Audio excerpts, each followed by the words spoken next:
नमस्कार, जय हिंद। मैं सुजीत पांडे आप सभी का स्वागत करता हूं। दोस्तों, बहुत ही ज़्यादा अच्छा सेशन होने वाला है। यदि आपने ये वीडियो खोला है तो मुझे उम्मीद है यहाँ से आप बहुत कुछ लेकर जाने वाले हो, बहुत कुछ सीख कर जाने वाले हो। रेलवे एसएससी पीएससी में ये क्वेश्चन साइंस के ये बहुत ही इंपॉर्टेंट क्वेश्चन है जो बार बार लगातार आए हुए हैं। गारंटी है, देखो कोशिश करूँगा कि यहीं कहीं आपको डिटेल में बता के याद करा दूँ। ठीक है, तो करते हैं वीडियो को स्टार्ट। पहला क्वेश्चन आपके सामने है, देखिए। महासागर में डूबी हुई वस्तुओं की स्थिति जानने के लिए निम्नलिखित में से कौन सा यंत्र प्रयोग में लाया जाता है? तो यहां पर आपका सही आंसर हो जाएगा सोनार। सोनार का फुल फॉर्म होता है आपका साउंड नेविगेशन एंड रेंजिंग। सोनार का फुल फॉर्म क्या होता है? Sound navigation and ranging. ठीक है, SO से साउंड, NA से नेविगेशन और R से ranging, sound navigation and ranging. इसका प्रयोग खास तौर पर पनडुब्बी वगैरह में नेवी वाले बहुत ज़्यादा करते हैं। समुद्र में छिपी हुई वस्तु, पनडुब्बी अथवा आइसबर्ग का पता लगाने के लिए सोनार का उपयोग किया जाता है। इसमें पराश्रव्य तरंगों का प्रयोग किया जाता है। यदि आपसे कोई पूछ ले कि सोनार कैसे काम करता है, तो केवल फुल फॉर्म जानने से नहीं चलेगा। सोनार जो है पराश्रव्य तरंगों के ऊपर कार्य करता है, समुद्र में भेजता है और वो परावर्तित होकर टकरा के लौटती हैं, तो उसकी एग्जैक्ट हमें लोकेशन पता चल जाती है कि वो वस्तु या वो चीज़ कहाँ पर है। समझ में आ गया सबको? अगला क्वेश्चन देखते हैं। ऐसे ही हर क्वेश्चन बताऊंगा, लेकिन प्लीज़ पूरा वीडियो पे देखना और लाइक कर दो। बाद में आप लोग भूल जाते हो, चले जाते हो, कोई काम आ जाता है या फ़ोन आ जाता है। तो सोनार निम्नलिखित द्वारा प्रयोग में लाया जाता है, तो यहाँ पर सही आंसर है आपका नौ संचालकों द्वारा। अभी मैंने आपको इसका एक्सप्लेनेशन अच्छे से दे दिया है। सोनार की सहायता से महासागर में डूबी हुई वस्तु की स्थिति जानने के लिए उच्च आवृत्ति की पराश्रव्य तरंगों को महासागर की गहराइयों में भेजा जाता है। ये तरंगे उस वस्तुओं से टकराकर प्रतिध्वनि के रूप में वापस लौटती हैं, जिसकी सहायता से महासागर में डूबी हुई वस्तु की वास्तविक स्थिति की जानकारी मिल जाती है। ऑप्शन नंबर डी बिल्कुल सही आंसर हो जाएगा। क्वेश्चन नंबर अगला देखिए। तो आपको बताना है सोनार में हम क्या यूज़ करते हैं। तो मैंने अभी आपको बता दिया, ऑप्शन नंबर सी, पराश्रव्य तरंगें यूज़ करते हैं सोनार में। अगला प्रश्न देख लेते हैं। अगला प्रश्न ये रहा आपकी स्क्रीन पर। आपसे पूछा गया है कि ध्वनि की तीव्रता को मापने वाला यंत्र कौन सा होता है। ये क्वेश्चन आपने कहीं ना कहीं एग्जाम में देखा होगा, नहीं तो प्रैक्टिस सेट लगाए होंगे, उसी में कहीं ना कहीं पढ़ा होगा। तो यहाँ पर सही आंसर हो जाएगा कि जो आपका ऑडियोमीटर होता है, ऑडियोमीटर द्वारा ध्वनि की तीव्रता का मापन किया जाता है, जबकि एनीमोमीटर द्वारा वायु के वेग का मापन किया जाता है। क्रोनोमीटर एक ऐसा उपकरण है जो तापमान, आर्द्रता और वायु दाब आदि के परिवर्तन और समय की पूर्ण परिशुद्धता का मापन करता है। और ऑडियोमीटर आपका दोष युक्त श्रवण शक्ति को सुधारता है, सुनने की क्षमता को सुधारने के लिए प्रयोग किया जाता है ऑडियोमीटर। क्लियर हो गया होगा सब चारों के चारों, इतने डिटेल में मैंने आपको बता दिया। अगला प्रश्न देख लेते हैं। अगला प्रश्न क्या है? अगले प्रश्न में आपसे पूछा गया है एनीमोमीटर से निम्नलिखित में से किसका मापन किया जाता है। तो एनीमोमीटर से यहां पर किसका मापन हो जाएगा? ऑप्शन नंबर सी, पवन का वेग। मैंने आपको थोड़ी देर पहले ऊपर अभी डिटेल में समझा दिया था, अच्छे से समझा दिया था। एनीमोमीटर वायु का वेग या पवन का वेग, जो भी आए टिक लगा देना, है ना। वायु देवता, पवन देवता एक ही हैं, है ना। वायु की गति निम्नलिखित में से किसके द्वारा मापी जाती है? तो वायु की गति मापने के लिए एनीमोमीटर, याद कर लो। दो तीन टाइप से क्वेश्चन पूछे गए हैं, बार लगातार कई बार क्वेश्चन आए हैं अलग अलग तरीके से बदल के। अब देखो, एक सुमेलित नहीं है, बाकी तीनों चीजें सही लिखी हैं। तो पहले जो सुमेलित नहीं है उसको पकड़ लेते हैं। तो टैक्योमीटर जो है ना, दाबांतर, ये गलत लिखा है। बाकी एनीमोमीटर वायु की चाल, अमीटर विद्युत धारा, पायरोमीटर उच्च ताप, तीनों सही हैं। अब भैया फिर टैक्योमीटर जब दाबांतर नहीं नापता तो क्या करता है? तो टैक्योमीटर एक प्रकार का सर्वेक्षण उपकरण है जिससे क्षैतिज दूरियों, लंबवत उन्नयन एवं दिशाओं के त्वरित मापन हेतु डिजाइन किया गया है। क्षैतिज दूरियों और लंबवत उन्नयन दिशाओं का मापन। क्लियर है? समझ में आ गया? टैक्योमीटर, क्षैतिज दूरियां। अगला क्वेश्चन देखो। अगला क्वेश्चन ये रहा आपकी स्क्रीन पर। पायरोमीटर किसके मापन में प्रयोग में लाया जाता है? तो पायरोमीटर के लिए उच्च ताप, बहुत ज़्यादा उच्च ताप होता है ना, तो पायरोमीटर का प्रयोग करते हैं। या पूर्ण विकिरण उच्च ताप मापी भी बोलते हैं इसको। क्या बोलते हैं? Total radiation pyrometer. Total radiation pyrometer भी इसको बोलते हैं। अत्यधिक उच्च तापों को मापा जाता है, याद रखना, ठीक है, क्लियर। ये स्टीफन के नियम पर आधारित है, यह तापमापी स्टीफन के नियम पर आधारित है। पूछा जाता है आपसे, ठीक है, इस तापमापी से आप लगभग 800 डिग्री सेल्सियस के नीचे का ताप नहीं माप सकते। इससे कम ताप पर जो है वस्तुएं ऊष्मीय विकिरण का उत्सर्जन नहीं करती। तो कम से कम 800 डिग्री सेल्सियस से ऊपर टेम्परेचर हो तब आपको पायरोमीटर का प्रयोग करना है। ये काम करता है ऊष्मीय विकिरण पर। तो जिसका तापमान 800 डिग्री सेल्सियस से नीचे रहेगा वो ऊष्मीय विकिरण नहीं करेगा। निम्नलिखित संयंत्रों में किसका उपयोग अत्यधिक उच्च ताप को मापने के लिए किया जाता है? मैंने अभी आपको बता दिया, याद हो गया होगा, रट गया होगा। ऑप्शन नंबर ए पायरोमीटर बिल्कुल सही आंसर हो जाएगा। अगला क्वेश्चन देखो, अगले प्रश्न में क्या पूछा है, देखो इसको एक और तरीके से। ये क्वेश्चन 3 बार अलग अलग तरीके से एग्जाम में आया है। अब क्या पूछा है आपको, ऊपर ऑप्शन में दे दिया है, तापमापियों में से पायरोमीटर किसे कहा जाता है? अब बताइए। तो यहां पर सही आंसर क्या हो जाएगा? तो विकिरण, मैंने आपको थोड़ी देर पहले बताया था कि जो भी ऊष्मीय विकिरण 800 डिग्री सेल्सियस, अभी बताया था मैंने, 800 डिग्री सेल्सियस से ऊपर वाली चीज़ें ऊष्मीय विकिरण करती हैं, उससे ही पायरोमीटर उसको नापता है। तो ये एक विकिरण तापमापी हो जाएगा, ऑप्शन नंबर बी। समझ में आ रहा है सबको? इतने अच्छे से बता रहा हूँ, समझ में आ रहा है या नहीं? बता देना। वह थर्मामीटर जो 2000 डिग्री सेल्सियस मापने हेतु उपयुक्त है कौन सा है? तो यहाँ पर सही आंसर हो जाएगा पूर्ण विकिरण पायरोमीटर, ठीक है, याद रखना, पूर्ण विकिरण पायरोमीटर बिल्कुल राइट आंसर हो जाएगा, ठीक है। अत्यधिक ताप के लिए किया जाता है। गतिशील वस्तुओं तथा उन सतहों के मापन हेतु प्रयुक्त होते हैं जिन पर पहुंचना अथवा उन्हें स्पर्श करना संभव ना हो, वहां पर अपन पायरोमीटर का यूज करते हैं ना, जिसको छू नहीं सकते और जिस तक पहुंच नहीं सकते।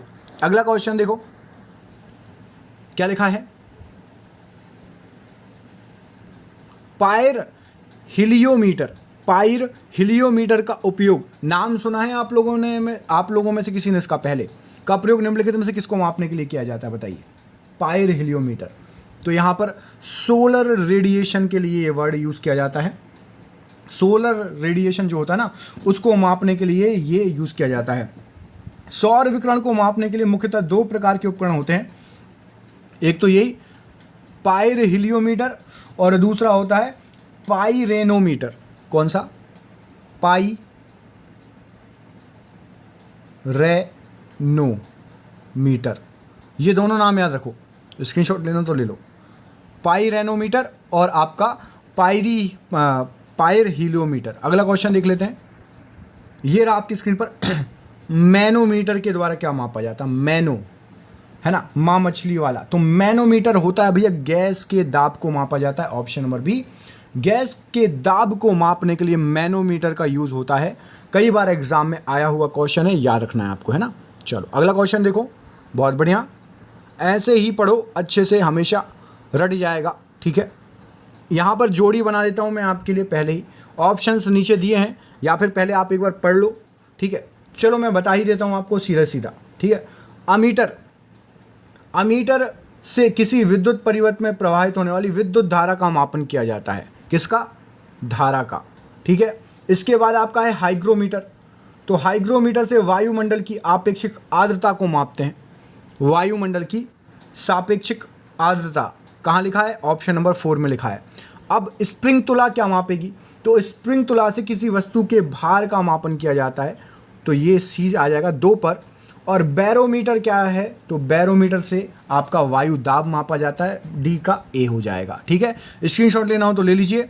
अमीटर आपकी धारा नापेगी, हाइग्रोमीटर सापेक्ष आर्द्रता, स्प्रिंग तुला भार और बैरोमीटर दाब। याद रखना, मोस्ट इंपॉर्टेंट क्वेश्चन है इसका, ये था आपका ऑप्शन, लेकिन मैंने आपको डायरेक्ट बता दिया क्योंकि सिंपल था। हो सकता है आप लोगों को पता भी हो, नहीं पता तो मैंने आपको बता दिया है।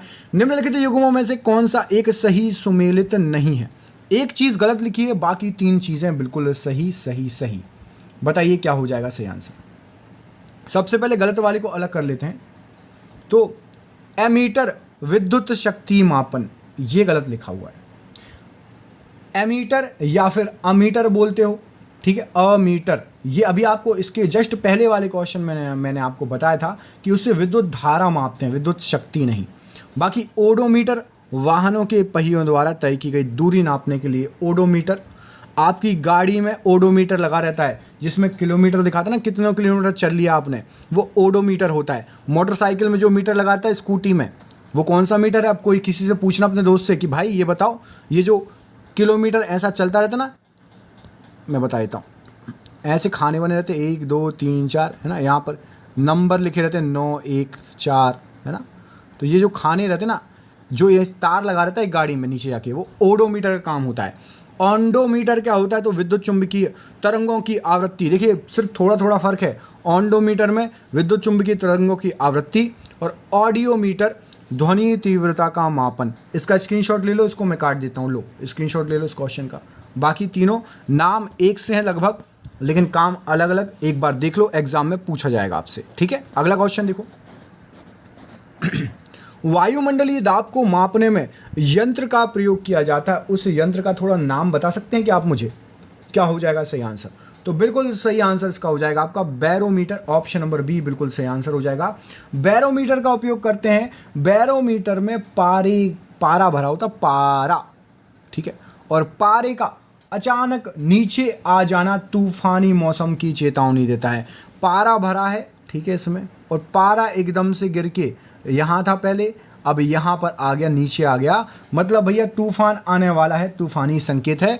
ये क्वेश्चन आपसे एग्जाम में पूछा जाता है। आप लोगों ने कई बार ये क्वेश्चन एग्जाम में देखा होगा, मेरे हिसाब से सब ने लगभग देखा होगा।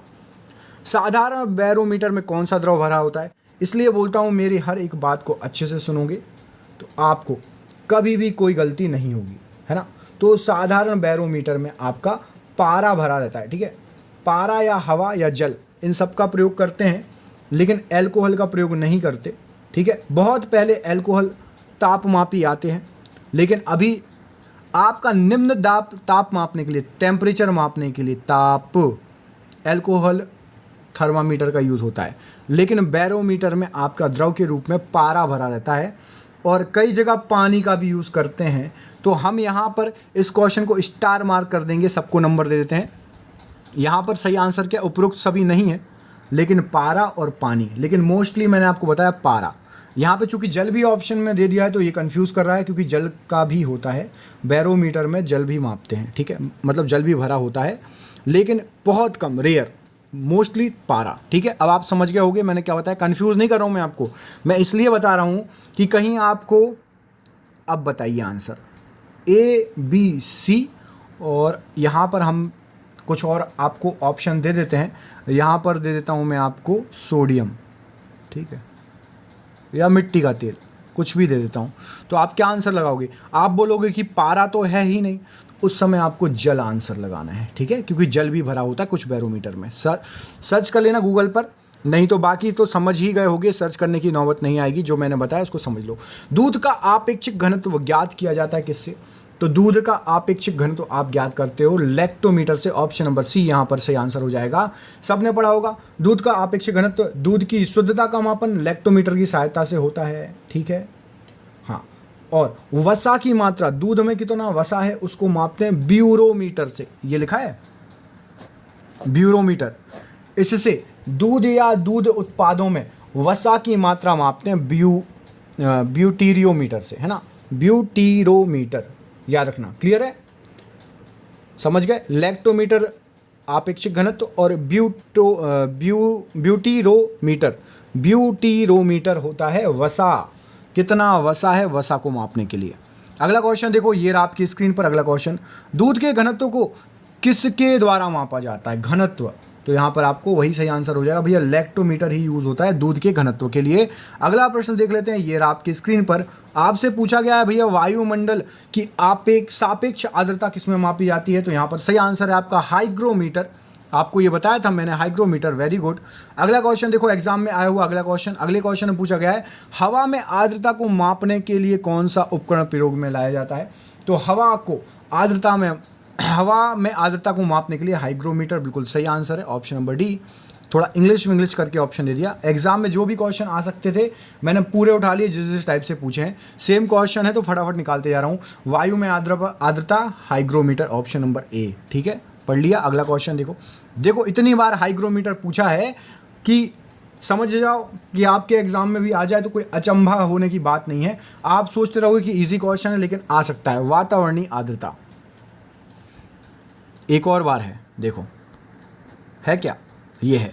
आर्द्रता को नामांकित करने के लिए उपकरण कौन सा है, वही सेम। देख रहे हो कितनी बार पूछा है। लगातार 6 क्वेश्चन आ गए आपके हाइग्रोमीटर के। कौन सुमेलित है, बताइए कौन सुमेलित है, कोई एक है सिर्फ, बाकी सब गलत लिखे हैं। तो थर्मोरेजिस्टर, ऑप्शन नंबर जो ए लिखा है ना, थर्मोरेजिस्टर, केवल यही सुमेलित है इलेक्ट्रॉनिक थर्मामीटर के लिए। ठीक है, याद रखना, केवल यही सुमेलित है।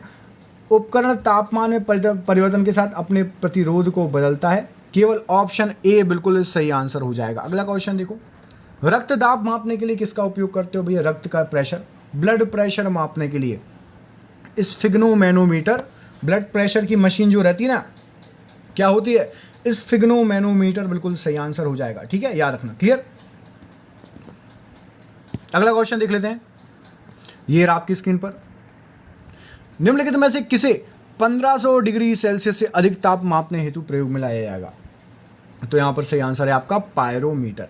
अब आपको जितने भी मीटर मैंने पढ़ाए, ईटर, मीटर, फीटर, जितने भी पढ़ा दिए, सबके सब याद हो गए होंगे, मुझे उम्मीद है। ठीक है, भयंकर मीटर ही मीटर थे ये, जो है आपका मापक यंत्र, पैमाने थे, जो कि एग्जाम में इतनी बार पूछे गए, हर बार कंफ्यूज हो जाते हैं, कुछ ना कुछ छोटी मोटी गलती कर देते हैं। आप मुझे बताओ, चलो एक आध कोई क्वेश्चन मैं रैंडमली पूछता हूं जो मैंने आपको पढ़ाया हुआ है। आपको बताना है सोनार में, सोनार मैंने शायद चौथा या पांचवा क्वेश्चन था, दूसरा, तीसरा, चौथा, पांचवा, सोनार में कौन सी तरंग यूज होती है, कमेंट जरूर करना। ठीक है, इतना वीडियो देखने के बाद तो याद होना चाहिए, सोनार में कौन सी, सोनार का जो प्रयोग करते हैं उसमें कौन सी तरंग का प्रयोग करते हैं, आपको ये बताना है। कमेंट करिए, कमेंट करिए, कमेंट करिए। अगला ऑफलाइन वीडियो आपको मिलेगा कितने बजे, 2 बजे, आप सभी को पता है 2 बजे अगला ऑफलाइन वीडियो मिलेगा। प्लीज़ चैनल को सब्सक्राइब कर लेना। नए कौन कौन है एक बार कमेंट करके ज़रूर बताना कि सर मैं नया आया हूँ, ज़रूर कमेंट करना। और सोनार वाले का आंसर देना, कौन सी तरंग यूज़ होती है। नहीं पता तो कमेंट में लिख दो, सर भूल गया, नहीं पता, मैं आपको कमेंट में रिप्लाई कर दूंगा। ठीक है, तो वीडियो कैसा लगा, वीडियो अच्छा लगा हो तो लाइक कर देना, चैनल को ऊपर नए हो सब्सक्राइब कर लेना, और अपने पढ़ने वाले दोस्त या ना पढ़ने वाले दोस्त को जरूर भेज देना। पढ़ने वाले को तो ठीक है, ना पढ़ने वाले को भी भेजो कि बेटा पढ़ लो, अच्छे क्वेश्चन है साइंस के। ठीक है, मिलता हूँ आपसे अगले वीडियो में, तब तक के लिए अपना ख्याल रखिए। बहुत बहुत धन्यवाद दोस्तों, आपका दिन शुभ रहे। जय हिंद, जय भारत। स्वस्थ रहिए, मस्त रहिए, जहाँ रहिए ज़बरदस्त रहिए, और हमेशा की तरह अपना ख्याल रखिए, अपने परिवार वालों का ख्याल रखिए, है ना। Peace out.